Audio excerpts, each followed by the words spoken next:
അപ്പൊ നമ്മുടെ ഇന്നത്തെ ടോപ്പിക് എന്ന് പറഞ്ഞാൽ ഗുലിയൻ ബാരി സിൻഡ്രോം ആണ്. ഇതെന്ന് പറഞ്ഞാൽ ഒരു പെരിഫറൽ ന്യൂറോപ്പതി. ഇത് ഞാൻ ചുമ്മാ ഇട്ടതാ. ഇത് കണ്ടോ, ഈ ക്ലാസിഫിക്കേഷൻ കുറെ പെരിഫറൽ ന്യൂറോപ്പതീസ് ഉണ്ട്. അതിനകത്ത് ഒരു പോളി ന്യൂറോപ്പതിയാണ് ഉണ്ടോ, പോളി ന്യൂറോപ്പതിയാണ് ഗുലിയൻ ബാരി സിൻഡ്രോം എന്ന് പറയുന്നത്. പോളി ന്യൂറോപ്പതി എന്ന് പറഞ്ഞാൽ എന്തോ, involvement of more than or equal to 2 nerves. Okay, അപ്പം ഗുലിയൻ ബാരി സിൻഡ്രോം എന്ന് പറഞ്ഞാൽ നമ്മൾ അത്യാവശ്യമായിട്ട് അറിഞ്ഞിരിക്കേണ്ട കുറച്ച് പോയിന്റ്സ് ആണ്. ഇതൊരു ഓട്ടോ ഇമ്മ്യൂൺ ഡിസോർഡർ ആണ്, ഇതൊരു ഡീമൈലിനേറ്റിംഗ് ഡിസോർഡർ ആണ്, അസെൻഡിങ് ഡിസോർഡർ ആണ്, സിമെട്രിക്കൽ ഡിസോർഡർ ആണ്, പെരിഫറൽ ന്യൂറോപ്പതി ആണ്, സഡൻ ഓൺസെറ്റ് പെരിഫറൽ ന്യൂറോപ്പതി ആണ്. ഓക്കെ, ഇത്രയും പോയിന്റ്സ് ഒന്ന് മനസ്സിൽ വെച്ചിരുന്നാൽ മതി, നമുക്ക് യൂസ്ഫുൾ ആവും. ഓക്കെ, അപ്പം ഫസ്റ്റ് ഇതിന്റെ ഡെഫിനേഷൻ പറയാം. ഡെഫിനേഷൻ പറയുമ്പോൾ it is a acute onset demyelinating peripheral neuropathy mainly involving the motor system, sensory system ചിലപ്പോൾ ഇൻവോൾവ് ആവാം, അല്ലാണ്ടാവാം. ഇതൊരു അസെൻഡിങ് പോളി ന്യൂറോപ്പതി ആണ് and most common cause of acute flaccid paralysis. Okay, ഇത്രയും കാര്യങ്ങളാണ് ഡെഫിനിഷനിൽ വേണ്ടിയത്.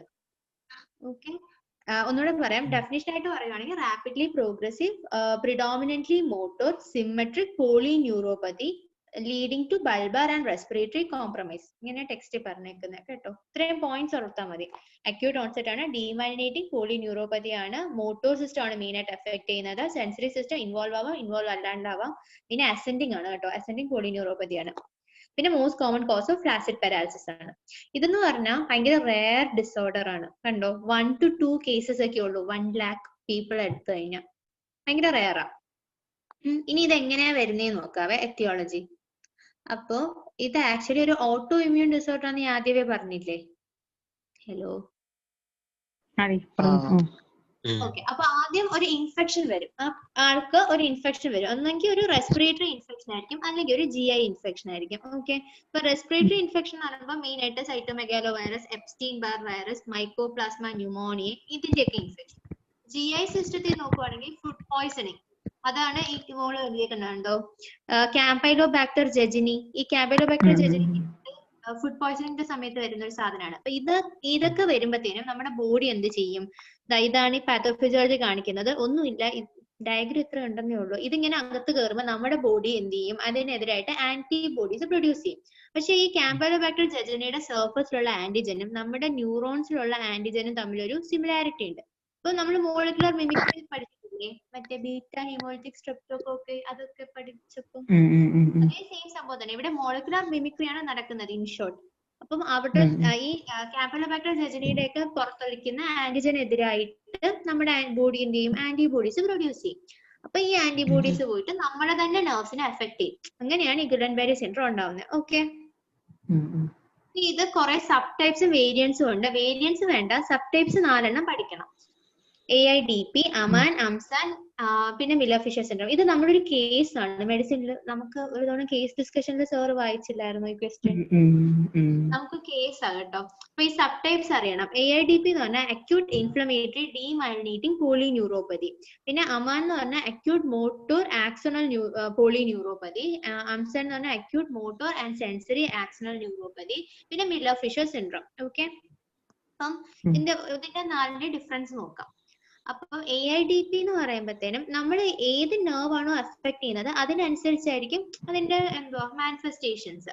അപ്പൊ motor and sensory symptoms along with ANS symptoms വരുവാണെങ്കിൽ അത് AIDP ആയിരിക്കും. ഈ അക്യൂട്ട് ഇൻഫ്ലമേറ്ററി ഡീമൈലിനേറ്റിംഗ് പോളി ന്യൂറോപ്പതിക്കകത്ത് sensory nerves, motor nerves, autonomous nerve system എല്ലാം എഫക്റ്റഡ് ആവും. ഓക്കെ, ഈ അമാൻ എന്ന് പറയുന്ന സാധനത്തിന് അക്യൂട്ട് മോട്ടോർ ആക്സണൽ ന്യൂറോപ്പതിയിൽ മോട്ടോർ സിംറ്റംസ് മാത്രമേ വരുന്നുള്ളൂ, മോട്ടോർ നെർവ്സിനെ മാത്രമേ അത് എഫക്ട് ചെയ്യുന്നുള്ളൂ. അംസാനിലാണെങ്കിൽ മോട്ടോർ എഫക്ട് ചെയ്യും, സെൻസറി എഫക്ട് ചെയ്യും, സിവിയർ ആൻഡ് റാപ്പിഡ് ആണ്. ANS സിംറ്റംസ് ഒന്നും വരത്തില്ല. പിന്നെ ഇത് വായിക്കാൻ പറ്റുന്നില്ല, ആ സ്ലൈഡ് ബ്ലറാണ്, ക്ലാരിറ്റി ഇല്ല. എനിക്ക് ഇങ്ങനത്തെ പിക്കേ കിട്ടിയോളൂ, നെറ്റില് ക്ലാരിറ്റി ഇല്ലായിരുന്നു. ഒന്നുകൂടെ ഞാൻ പറയാം. അക്യൂട്ട് AIDP ആണെങ്കിൽ എന്തുവാ, സെൻസറി സിംറ്റംസും ഉണ്ട്, മോട്ടോർ സിംറ്റംസും ഉണ്ട്, ANS സിംറ്റംസും ഉണ്ട്. സിംറ്റംസ് പിന്നെ പറയാം ANS സിംറ്റംസ് ഏതൊക്കെയാണ്. പിന്നെ അമാൻ ആണെങ്കിൽ മോട്ടോർ സിംറ്റംസ് മാത്രമേ ഉള്ളൂ. അംസാൻ ആണെങ്കിൽ മോട്ടോറും സെൻസറി ഉണ്ടാവും. ഈ മില്ലർ ഫിഷർ സിൻഡ്രോം എന്ന് പറയുമ്പം കുറെ ഒരു സിൻഡ്രോമാ കേട്ടോ. അതിന് നമ്മൾ DOPATA, തൊപ്പട്ട ഓർത്താൽ മതി. നമ്മൾ ദുപ്പട്ട എന്നൊക്കെ പറയത്തില്ലേ, അതുപോലെ DOPATA. അങ്ങനെ എന്തൊക്കെയാന്ന് വെച്ചാൽ ഡിസെൻഡിങ് പാരാലിസിസ്, ഒഫ്താൽമോപ്ലീജിയ, അറ്റാക്സിയ, എറിഫ്ലെക്സിയ. ഇതാണ് 4 കമ്പോണൻസ് എന്ന് പറയുന്നത്. descending paralysis, ophthalmoplegia, ataxia, areflexia. Okay, ഇതാണ് Miller-Fisher syndrome എന്ന് പറയുന്നത്. ഇത് ഇതിനൊരു വേരിയന്റ് ആണ്. ഇനി ഇതിന്റെ ക്ലിനിക്കൽ ഫീച്ചേഴ്സ് പറയാം. ഇത്രയും ഡൗട്ട് ഉണ്ടോ? നമ്മൾ പാത്തോഫിസിയോളജി പറഞ്ഞു, വേരിയൻസ് ഏതൊക്കെയാന്ന് പറഞ്ഞു, അത്രേ പറഞ്ഞോളൂ. ഓക്കെ, ഇനി ഇതിന്റെ ക്ലിനിക്കൽ ഫീച്ചേഴ്സിലോട്ട് പോവാവേ. ക്ലിനിക്കൽ ഫീച്ചേഴ്സ് ആണ് ഫസ്റ്റ് എന്തുവാ, ആദ്യം ഒരു ഇൻഫെക്ഷൻ വരും, ഒരു ഹിസ്റ്ററി ഓഫ് ഇൻഫെക്ഷൻ കാണും. അത് കഴിഞ്ഞിട്ട് ഫസ്റ്റ് വരുന്നത് ഒരു ഡിസ്റ്റൽ പാരസ്തീഷ്യ ആണ്. അത് ആ കയ്യിൽ കണ്ടോ, ഒരു ടിംഗ്ലിംഗ് സെൻസേഷൻ എഴുതിയേക്കുന്നത്, അവിടെ ഒരു പാരസ്തീഷ്യ ഉണ്ടാവും ഡിസ്റ്റലി, അതായത് കയ്യിലും കാലിലും ഡിസ്റ്റൽ ലെൻസിൽ ഒരു പാരസ്തീഷ്യ ഉണ്ടാവും ഫസ്റ്റ്. അതിനുശേഷമാണ് മസിൽ വീക്ക്നെസ് വരുന്നത്. മസിൽ വീക്ക്നെസ് എങ്ങനത്തെയാണ്? അസെൻഡിങ് വീക്ക്നെസ് ആണ്, കാലിൽ നിന്ന് മുകളിലോട്ടാണ് പോകുന്നത്, ലോവർ ലിംബിൽ നിന്ന് അപ്പർ ലിംബിലോട്ടാണ് വരുന്നത്. റാപ്പിഡ് പ്രോഗ്രഷൻ ആയിരിക്കും. ഓക്കെ, മുകളിലോട്ട് വന്നിട്ട് എവിടെയൊക്കെ ഇൻവോൾവ് ചെയ്യും? ഫേഷ്യൽ വീക്ക്നെസ് ഉണ്ടാക്കും, ബൾബാർ വീക്ക്നെസ് ഉണ്ടാക്കും, റെസ്പിറേറ്ററി വീക്ക്നെസ് ഉണ്ടാക്കും. കണ്ടോ ലങ്സിനോട് എഴുതിയേക്കുന്നത് വിത്തിൻ 2 weeks റെസ്പിറേറ്ററി സിസ്റ്റം ഒക്കെ പാരലൈസ്ഡ് ആയി പോകും. ഓക്കെ, മാക്സിമം വീക്ക്നെസ് വരുന്നത് 4 weeksലാണ്. പയ്യെ തുടങ്ങിയിട്ട് ഒരു ടിംഗ്ലിംഗ് സെൻസേഷനിൽ നിന്ന് തുടങ്ങിയിട്ട് ഒരു മാസമൊക്കെ ആകുമ്പോഴത്തേനുമാണ് ഈ facial weakness, bulbar weakness, respiratory weakness, അങ്ങനെ ഭയങ്കര കോംപ്ലിക്കേഷൻസിലോട്ടൊക്കെ പോകുന്നത്. ഓക്കെ, അപ്പൊ ഇത് മെയിൻ ആയിട്ട് നമ്മൾ ഓർക്കേണ്ട 2 ഫീച്ചേഴ്സ് ആണ്. ഒന്ന് ഡിഫ്യൂസ് വീക്ക്നെസ്സും ലോസ് ഓഫ് റിഫ്ലക്സസ്. ഇങ്ങനെ ഫുൾ പാരലൈസ്ഡ് ആയി പോയില്ലേ, അപ്പൊ റിഫ്ലക്സസ് കിട്ടുവോ? ഇല്ലല്ലോ, ഇല്ല. അപ്പം ലോസ് ഓഫ് റിഫ്ലക്സസ്, ഇത് രണ്ടുമാണ് ഇതിനകത്ത് മെയിൻ ആയിട്ട് ഓർക്കാനുള്ളത്, ഡിഫ്യൂസ് വീക്ക്നെസ്സും ലോസ് ഓഫ് റിഫ്ലക്സസ്. പിന്നെ ഓട്ടോണമസ് നെർവസ് സിസ്റ്റം ഒക്കെ എഫക്ട് ചെയ്യുമ്പോൾ എന്തൊക്കെ ഉണ്ടാവും? ടാക്കികാർഡിയ, അരിത്മിയ, ഇംപെയർഡ് തെർമോ റെഗുലേഷൻ, അങ്ങനത്തെ കുറെ ഫീച്ചേഴ്സ് ഉണ്ടാവും. പിന്നെ ഒരു കാര്യം ഓർക്കാനുള്ളതെന്ന് വെച്ച് കഴിഞ്ഞാൽ ബ്ലാഡർ ഇൻവോൾവ്മെന്റ് ഉണ്ടാവത്തില്ല ഈ ഡിസീസിൽ കേട്ടോ. അതിങ്ങനെ എടുത്തിങ്ങനെ പറയുന്നത്, ഞാൻ 1-2 വീഡിയോ ഉണ്ട്, അപ്പൊ എല്ലാത്തിലും ഇങ്ങനെ എടുത്തു പറയുന്നുണ്ട്. ഓട്ടോണമസ് ഫീച്ചേഴ്സ് ഉണ്ടാവും, പക്ഷെ ബ്ലാഡർ ഇൻവോൾവ്മെന്റ് കാണത്തില്ല. ഓട്ടോണമസ് നെർവസ് സിസ്റ്റം എഫക്റ്റഡ് ആവുന്ന കാരണം ടാക്കികാർഡിയ, അരിത്മിയ, ഇംപെയർഡ് തെർമോ റെഗുലേഷൻ ഒക്കെ ഉണ്ടാവും, ബ്ലാഡർ ഇൻവോൾവ്മെന്റ് കാണത്തില്ല കേട്ടോ. അത് ഓർത്തോണേ. പിന്നെ ഇതിനകത്ത് എല്ലാം ഇങ്ങനെ ചുമ്മാ കാണിക്കുന്നുണ്ട്, limb weakness, difficulty swallowing, shortness of breath, flaccid paralysis. കണ്ടോ നെർവ് എഫക്റ്റഡ് ആയിരിക്കുന്ന, നെർവ് പിച്ച് ചേഞ്ച് ഇരിക്കുന്നുണ്ടോ? ആ മൈലിനൊക്കെ ഡിസ്ട്രക്റ്റഡ് ആയി പോകും, ഓട്ടോ ആന്റിബോഡീസ് വന്നിട്ട് ഫുൾ ഡിസ്ട്രക്ട് ചെയ്ത് കളയും, അപ്പൊ കണ്ടക്ഷൻ നടക്കത്തില്ല. അതാണ് ഇവിടുത്തെ മെയിൻ പ്രശ്നം. ഓക്കെ, ഇനി ഇതിന്റെ ഡിഫറൻഷ്യൽ ഡയഗ്നോസിസ് ഞാൻ പറഞ്ഞല്ലോ, ഫ്ലാസിഡ് പാരാലിസിസ് ആണ് ഇവിടെ. അപ്പം വേറെ ഉള്ള കണ്ടീഷൻസ്, അക്യൂട്ട് ഫ്ലാസിഡ് പാരാലിസിസ് ഉണ്ടാക്കുന്ന വേറെ കണ്ടീഷൻസ്, അത് ഭയങ്കര ഇമ്പോർട്ടന്റ് ആണ് കേട്ടോ. ക്ലിനിക്സിലൊക്കെ എപ്പോഴും ചോദിക്കുന്നതാണ് അക്യൂട്ട് ഫ്ലാസിഡ് പാരാലിസിസിന്റെ DDs. ഒന്ന് ഗുലൻബാരി സിൻഡ്രോം, പിന്നെ polio, botulism, diphtheria, spinal cord syndromes, myasthenia gravis ഒക്കെ. ഇനി ഇതിനകത്ത് ഓർക്കാനുള്ളതെന്ന് വെച്ച് കഴിഞ്ഞാൽ നമ്മൾ എങ്ങനെ ഇതിനെ GBS ഡിഫറൻഷിയേറ്റ് ചെയ്യുന്നത്? ലോവർ ലിംബിൽ നിന്ന് മുകളിലോട്ടാ.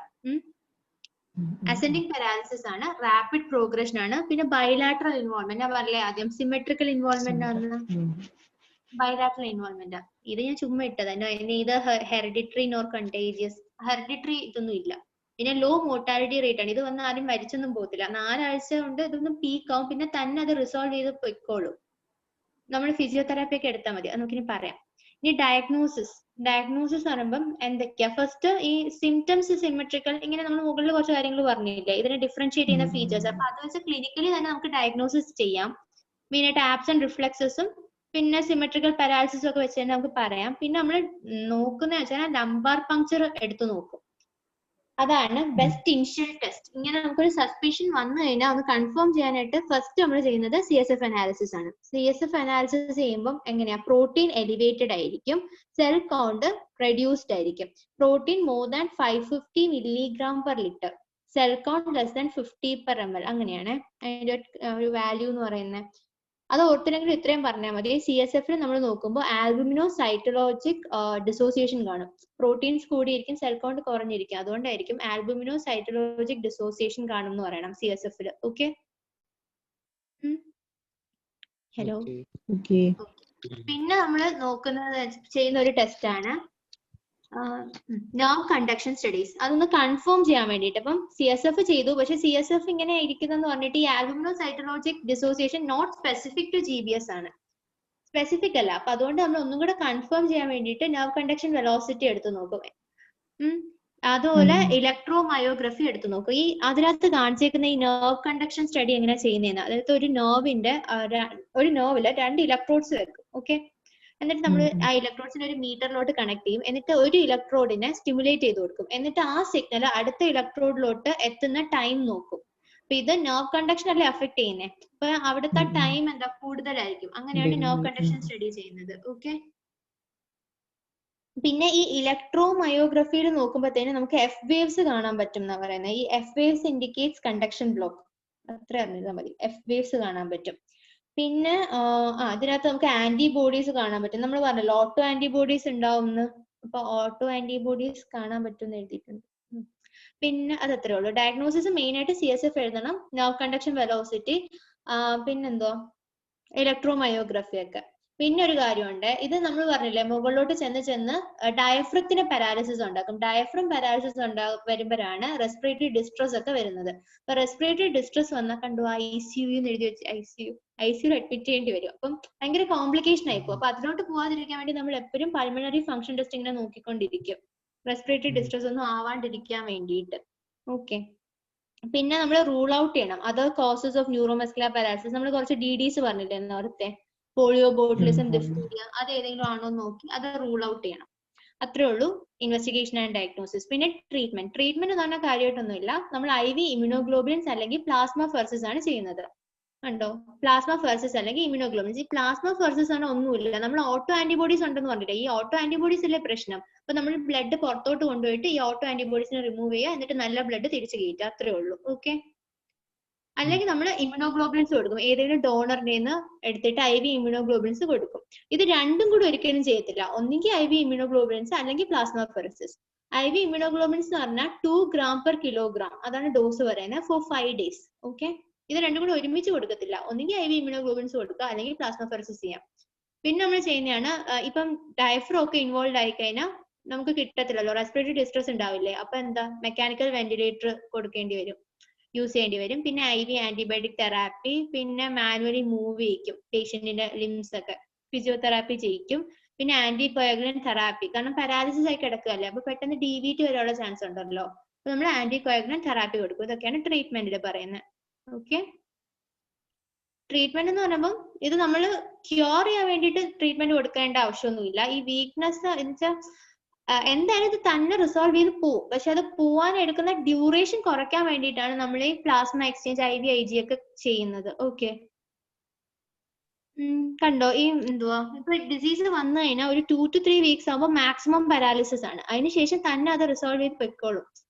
ഓക്കെ, അങ്ങനെ പറയുന്നത് സെൽഫ് റിസോൾവിംഗ് ആണ്. പക്ഷെ അതിന്റെ ഡ്യൂറേഷൻ എത്ര നാളെടുക്കും, എത്ര ഇയേഴ്സ് എടുക്കും എന്നൊന്നും നമുക്ക് പറയാൻ പറ്റത്തില്ല ഇംപ്രൂവ് ചെയ്ത് വരാനായിട്ട്. അപ്പൊ ഇംപ്രൂവ് ചെയ്യുന്ന ഒരു റേറ്റ് കൂട്ടാൻ വേണ്ടിയിട്ടാണ് നമ്മൾ ഈ പ്ലാസ്മ എക്സ്ചേഞ്ചും IVIG ഒക്കെ കൊടുക്കണം. കണ്ടോ, അതിനകത്ത് എഴുതിയേക്കുന്ന ഏതെങ്കിലും ഒന്ന് കൊടുത്താൽ മതി, പ്ലാസ്മ എക്സ്ചേഞ്ച് ഓർ IVIG. രണ്ടും കൂടെ കൊടുത്തിട്ട് കാര്യമൊന്നുമില്ല. ഓക്കെ, രണ്ടും കൂടെ കൊടുത്തു എന്ന് പറഞ്ഞിട്ട് കാര്യമൊന്നുമില്ല. ഓക്കെ, ഇനി ഇതിന്റെ ഒരു സമ്മറിയാ, ഇതിനകത്ത് എല്ലാം എഴുതിയിട്ടുണ്ട്. ഇതൊരു ഓട്ടോ ഇമ്മ്യൂൺ ഡിസോർഡർ ആണ്, ഡീമൈലിനേറ്റിംഗ് ഡിസോർഡർ ആണ്, അസെൻഡിങ് പാരാലിസിസ് ആണ്, സിമെട്രിക്കൽ പാരാലിസിസ് ആണ്, പെരിഫറൽ ന്യൂറോപ്പതി ആണ്, സഡൻ ഓൺസെറ്റ് ആണ്, മെഡിക്കൽ എമർജൻസി ആകാം ഡയഫ്രം ഒക്കെ പാരാലിസിസ് ആയി കഴിഞ്ഞാൽ. പിന്നെ ഇതിന്റെ സിംറ്റംസ് എന്ന് പറഞ്ഞാൽ paresthesia, absent reflexes, pain, muscle weakness leading to possible respiratory paralysis, ANS dysfunction, arrhythmia, orthostatic hypotension. കണ്ടോ, ഈ ANS dysfunction പറയുമ്പോൾ പൊതുവെ നമ്മുടെ യൂറിനറി അത് പറയത്തില്ലേ, യൂറിനറി റിട്ടൻഷൻ പറയത്തില്ലേ, പക്ഷെ ഇവിടെ നമ്മൾ പറയുന്നില്ല. കാരണം എന്താ, ഗുലൻബെറി സിൻഡ്രത്തിലെ യൂറിനറി ബ്ലഡ് എന്തുകൊണ്ടാന്ന് എനിക്ക് അറിഞ്ഞൂടാ, അത് അവർ എടുത്തിങ്ങനെ പറയുന്നുണ്ട് യൂറിനറി ബ്ലഡ് എഫക്ട് ചെയ്യത്തില്ല എന്ന്. പിന്നെ ഡയഗ്നോസിസ് എന്ന് പറഞ്ഞാൽ സിംറ്റമാറ്റിക് ആയിട്ട് തന്നെ നമുക്ക് പറയാം ഇതാണ്. പിന്നെ CSF എടുത്ത് നോക്കുക, അപ്പൊ ഹൈ പ്രോട്ടീൻസും ലോ WBC ആയിരിക്കും. പിന്നെ നെർവ് കണ്ടക്ഷൻ സ്റ്റഡി ചെയ്യും, ഇലക്ട്രോമയോഗ്രഫി ചെയ്യും. പിന്നെ ട്രീറ്റ്മെന്റ് ഞാൻ പറഞ്ഞു, പ്ലാസ്മ ഫെർസിസ് ആൻഡ് ഇമ്മ്യൂണോഗ്ലോബുലിൻസ്. പിന്നെ അത് കൂടാനിട്ട് ആന്റിബയോട്ടിക്സ് കൊടുക്കാം, ആന്റികോയാഗുലന്റ് തെറാപ്പി, പിന്നെ ലൈഫ് സപ്പോർട്ടിംഗ് മെഷേഴ്സ്, ഫിസിയോതെറാപ്പി ഒക്കെ. കണ്ടോ, ആബ്സെന്റ് റിഫ്ലെക്സസ് ആണ്, അതാണ് ഇതിന്റെ മെയിൻ ഫീച്ചർ എന്ന് പറയുന്നത്. ഓക്കെ, ഫ്ലാസിഡ് പാരാലിസിസ് ആണ്, താഴെ മുകളിലോട്ട് ടോസ്റ്റ് നോസ് ആണ് പാരാലിസിസ് പോകുന്നത്. ഇനി ഇത് നോക്കിക്കേ, ഇതിന്റെ ആൻസർ എന്ന് പറഞ്ഞത് ഇത് വായിച്ചു നോക്കിയിട്ട് ഏതെങ്കിലും കറക്റ്റ് ആണോ. In Guillain Barre syndrome it's main CNS tracts that become demyelinated. CNS ആണോ ആവുന്നത്? പെരിഫറൽ ന്യൂറോപ്പതി അല്ലേ, അപ്പൊ CNS ട്രാക്ട് അല്ലല്ലോ. പിന്നെ അടുത്ത സെന്റൻസ് വായിച്ചേ, Guillain Barre is characterized by progressive muscle weakness of the limbs producing a progressive spastic paralysis. True ആണോ false ആണോ? എന്താ സ്പാസ്റ്റിക് അല്ല, ഫ്ലാസിക് പാരാലിസിസ്. പിന്നെ അടുത്തത്, most Guillain Barre patients die within 5 to 10 years of diagnosis. False. കാരണം ആരും മരിക്കുന്നില്ല, നല്ല പ്രോഗ്നോസിസ് ഉള്ള അസുഖമാണിത്.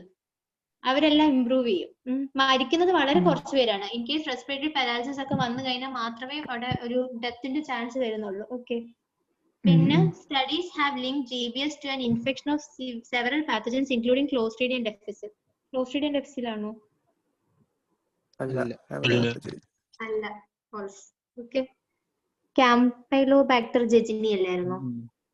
ഓക്കെ. ഇത്രേ ഉള്ളൂ, കൊച്ചു ടോപ്പിക്. അതാ ഈ ഒരു സ്ലൈഡ് ഇല്ലേ, അവസാനത്തെ ഒരു സ്ലൈഡ് ഞാൻ കാണിച്ചിരുന്ന സമ്മറി എന്ന് പറഞ്ഞിട്ട്, അത്രയും മാത്രം എഴുതേണ്ടി വരത്തുള്ളൂ. 2 മാർക്കിന്റെ ക്വസ്റ്റ്യനാ. അത്രയും മാത്രം ഓർക്കുന്ന സംഭവം. പിന്നെ ഞാൻ ഒരു സംഭവം കൂടെ കാണിച്ചു തരാം. ക്വസ്റ്റ്യൻ കാണിച്ചു തരാം. ഈ ക്വസ്റ്റ്യൻ വായിച്ചോ. A 30-year-old male presented with weakness of both lower limbs for 2 days, which was gradually progressive with pain and paresthesia. Initially, that progressed over 1 week. On examination, bilateral plantar mute, absent ankle and knee jerk. History of preceding dysentery present. എന്തായിരിക്കും? ഗുലൻബെറി ആണെന്ന് point out ചെയ്യാൻ പറ്റുന്ന എന്തുകൊണ്ടാ? Preceding ഒരു infection ഉണ്ട്, പിന്നെ ascending absent reflexes. Okay. ഇനി എങ്ങനെ ഇൻവെസ്റ്റിഗേറ്റ് ചെയ്യുന്നത് നമ്മൾ പറഞ്ഞ CSF സ്റ്റഡി ചെയ്യും. അപ്പൊ പ്രോട്ടീൻ റേസ്ഡ് ആയിരിക്കും. ഇതിനകത്ത് നോർമൽ ടോട്ടൽ കൗണ്ട് എന്ന് എഴുതിയേക്കുന്നത്, പക്ഷെ ടെക്സ്റ്റിനകത്ത് എഴുതിയേക്കുന്ന സെൽ കൗണ്ട് കുറയുന്ന. താഴെ എഴുതിയിട്ടുണ്ട്, പക്ഷെ ഇവിടെ മുകളിൽ നോർമൽ ടോട്ടൽ കൗണ്ട് എന്നൊക്കെ എഴുതി വെച്ചിട്ടുണ്ട്. താഴെ പക്ഷെ എഴുതിയിട്ടുണ്ട് CSF total white cell count less than 50 cells per microlitre. കണ്ടോ? ഈ സംഭവം എഴുതിയാൽ മതി. CSF നോക്കുമ്പോൾ സൈറ്റോ ആൽബുമിനോളജിക് ഡിസോസിയേഷൻ അത് കാണാൻ പറ്റും. പിന്നെ ഇലക്ട്രോമയോഗ്രഫി എടുക്കുമ്പോഴത്തേനും എഫ് വേവ്സ് ഉണ്ടാവും. പിന്നെ ആന്റിബോഡീസ് ടു GM1, അതാ മറ്റേ ആന്റിബോഡീസ് ഉണ്ടോന്നല്ലേ, ഓട്ടോ ആന്റിബോഡീസ്. അതാണ് ഈ ആന്റിബോഡീസ് ടു GM1. ഈ GM1 ഒന്നും ടെക്സ്റ്റ് എഴുതിയിട്ടില്ല, ഓട്ടോ ആന്റിബോഡീസ് എഴുതിയാൽ മതിയായിരിക്കും. പിന്നെ rule out other causes of neuromuscular paralysis. Okay. പിന്നെ how will you treat IVIG, പിന്നെ പ്ലാസ്മഫെറസിസ്. IVIGയുടെ ഡോസ് ഞാൻ പറഞ്ഞു 2 gram per kilogram for 5 days. പിന്നെ അത്രേ ഉള്ളൂ. അത് കോഴ്സ് ഞാൻ പറഞ്ഞിരുന്നു. CSFന്റെ ഫൈൻഡിങ് സ്പെസിഫിക് അല്ല. ഈ ആൽബുമിനോസൈറ്റോളജിക്കൽ ഡിസോസിയേഷൻ വേറെ കണ്ടീഷൻസിൽ കാണും. അതാണ് ഈ ഫ്രോയിൻസ് സിൻഡ്രോം, വെസ്റ്റിബുലർ ന്യൂറോഫൈബ്രോമയൊക്കെ.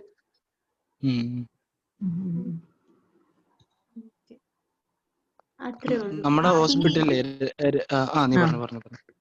അല്ല, ഇത് ടെക്സ്റ്റിലുള്ള ഒരു ഡയഗ്നോസ്റ്റിക് ക്രൈറ്റീരിയ ആണ്. ഇത്രയും വേണോന്ന് എനിക്ക് അറിഞ്ഞൂടെ, ഇത്രയൊക്കെ ഓർത്തിരിക്കുവോ? ഒന്നുമില്ല, നമ്മൾ പറഞ്ഞ സംഭവങ്ങളൊക്കെ തന്നെയാണ് അവർ പറയുന്നത്. Progressive weakness in more than 1 limb usually starts in legs. ഇത് മുകളിലോട്ട് പോകുന്ന പാരാലിസിസ് ആണ്, വീക്ക്നെസ് ആണ്. പിന്നെ റിഫ്ലെക്സസ് എല്ലാം പോകുന്നു. പിന്നെ എന്തുവാ സിംറ്റംസ് 4 weeks ഒക്കെ ആകുമ്പോഴാണ് പ്രോഗ്രസ് ചെയ്ത് ഞാൻ പറഞ്ഞില്ല, മാക്സിമം വരുന്ന 4 weeksലാണ്. പിന്നെ സിമെട്രിക്കൽ ആണ് പാരാലിസിസ് എന്ന് പറഞ്ഞു. പിന്നെ മൈൽഡ് സെൻസറി സിംറ്റംസ് കാണാം. സെൻസറി സിംറ്റംസ് വരാതിരിക്കാന്ന് പറഞ്ഞില്ലേ. ഓട്ടോണമിക് ഡിസ്ഫങ്ഷൻ വരും, ക്രേനിയൽ നെർവ് ഇൻവോൾവ്മെന്റ് വരാം. പിന്നെ അത് മെയിൻ ആയിട്ട് ഫേഷ്യൽ മസിൽസിനെ എഫക്ട് ചെയ്യും. പിന്നെ absence of fever at the onset of neurological symptom, fever ഒന്നും കാണത്തില്ല. പിന്നെ typical electrophysiological findings, absent or abnormal F wave and H reflex.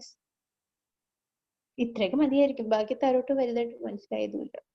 പിന്നെ ആൽബുമിനോസൈറ്റോളജിക് ഡിസോസിയേഷൻ. ഓക്കെ, ആ സെയിം സംഭവങ്ങൾ നമ്മൾ പഠിച്ചതൊക്കെ അവർ ഒരുമിച്ച് എഴുതി വെച്ചേക്കുന്നത്. ഓക്കെ, ഇനി നീ പറഞ്ഞു എന്തോ പറയാമെന്ന്.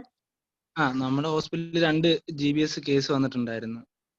അപ്പൊ എടാ റോഷി, ഹലോ റോഷി ഉണ്ടോ?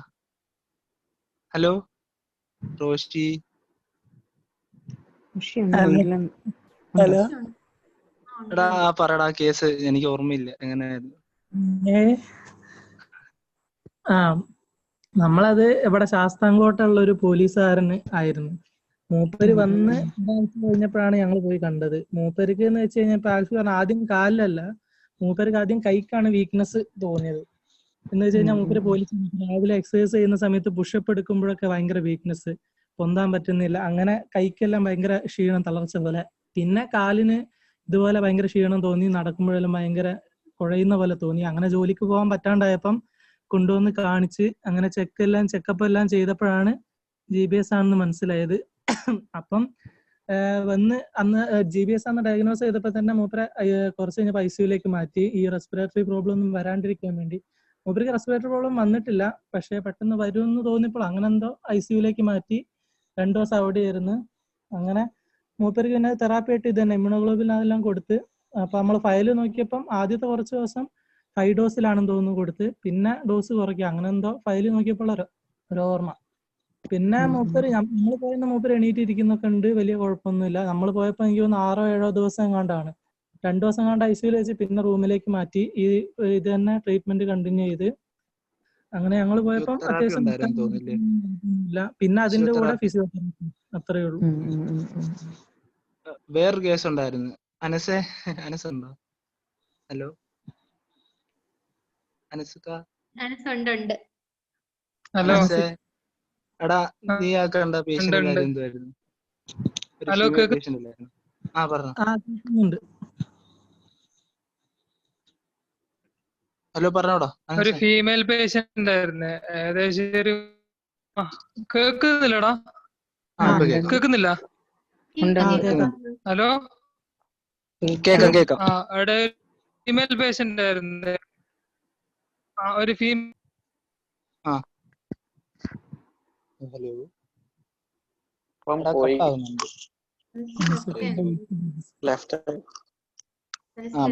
ആ പേഷ്യന്റിന്റെ കാലിലായിരുന്നു ആദ്യം സ്റ്റാർട്ട് ചെയ്തത് ഇതേപോലെ, പിന്നെ കയ്യിലോട്ട് വന്നത്. അവന്മാര് എടുത്ത് വോയിസ് ഇടാൻ പറയാം. ലെഫ്റ്റ് ആയി പോയി.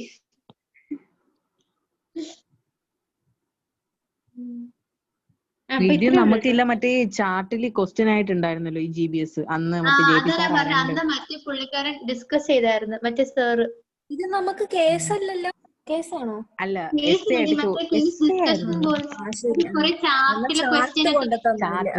Chart discussion. അന്നേരം സാർ ഇങ്ങനെ എടുത്ത് ചോദിച്ചായിരുന്നു DDs എന്തൊക്കെയാണെന്ന്, അക്യൂട്ട് ഫ്ലാഷ് പാരാലിസിസ് നമുക്കൊന്നും അറിയത്തില്ലായിരുന്നു, നമുക്ക് കുറെ പുച്ഛിച്ചിട്ടൊക്കെ പോയിട്ടില്ലേ? ഞങ്ങളെ തന്നെ. പിന്നെ അയാൾ എന്തെല്ലോ പറഞ്ഞായിരുന്നു, ഇഷ്ടം പോലെ പറഞ്ഞായിരുന്നു അയാള്. ഒരുപാട് DDs ഉണ്ടായിരുന്നു, പക്ഷെ നോട്ട് ഉണ്ടായിരുന്നു. നോട്ടില്ല, നോട്ടൊക്കെ അവിടെ നോട്ടൊക്കെ ഹോസ്റ്റലിൽ പൂപ്പൽ അടിച്ചിരിക്കും, ചെതലൊക്കെ കേറി.